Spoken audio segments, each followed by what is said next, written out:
важно, чтобы коллекция включала в себя крымско-татарские элементы.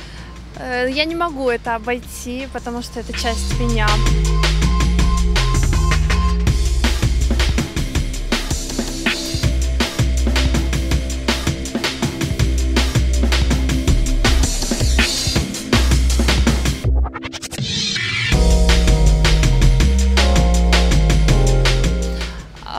В коллекции присутствуют халпахи, которые я одела на женщин. Но это дизайнерское решение, и мне кажется, это очень стильно. Есть рубахи, которые также пришли из этники нашей.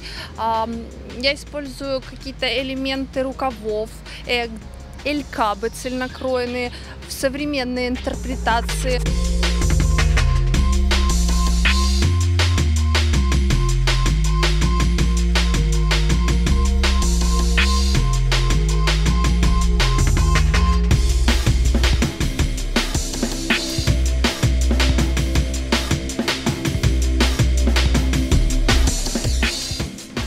Было приятно, поскольку это мой любимый журнал. Наверное, с него тоже многое начиналось, да, с детства. Ты листаешь любимые журналы, видишь яркие картинки и хочешь быть на этих страницах. По крайней мере, твои работы, чтобы были на этих страницах. Вот.